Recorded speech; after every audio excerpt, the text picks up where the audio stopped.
with that as our foundation, then we look at like, okay, we've got this nervous system, and this nervous system is our antenna. And there's places like Heart Math Institute that are studying this electromagnetic field that is emanating through our nervous system. And they're saying that when somebody is in a state of coherence, like let's say maybe they just got adjusted, maybe they're an adept meditator, maybe they just got off their surfboard, and they're just in this place of connection, that their electromagnetic grid to their body or to their system can be measured potentially up to 5 miles away from their body. Isn't that amazing? And somebody that's not in a state of coherence, somebody that's maybe in grief or shame, it's a much more contracted state, right? That their grid is a lot smaller, right? So there's so much more that's happening through our system than what meets the eye, right? But as chiropractors, we know that because we're even talking about the triune of life, and 2/3 of that is non-physical. The matter is just one portion of that, right? So who else was geeking out about human potential, essentially? Dee Dee, right? And I don't know how many of you have read some of Dee Dee's writings. Okay, like I think Dee Dee is unsung hero. We talk about BJ a lot, but so these are Dee Dee's words. Therefore, inasmuch of the light of life was revealed to me, in order that I should enlighten the world, and as our physical health and the intellectual progress. So he was talking about physical health. Intellectual progress to me means maybe like consciousness of the personified portion, innate, of the universal intelligence depend upon the proper alignment of the skeletal frame. Again, think about like you're like a violin string with proper alignment.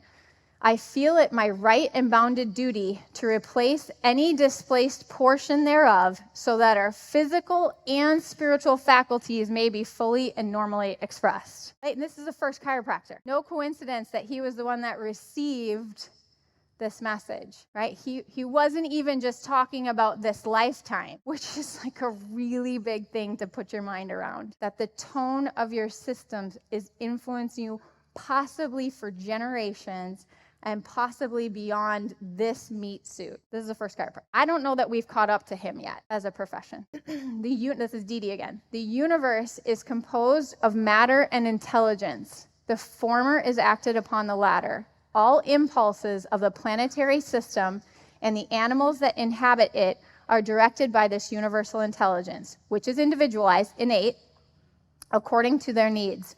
From this universal intelligence and individualized, innate, originate impulses which in the vertebra are transmitted through the nervous system. Pretty cool, right? Oops. So again, somebody lays on your table and you tune them, right?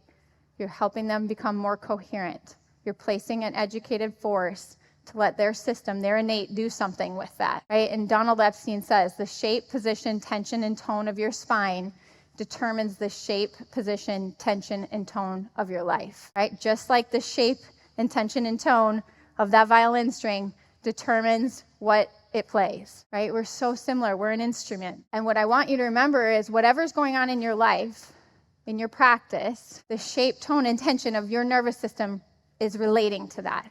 Like attracts like, right? So if we want something different in our practice, in our relationships, in our monetary, in whatever it is, right? We have to resonate differently in order to bring that into our experience. That's how life flows, above, down, inside out. It's not random because the major premise has told us that.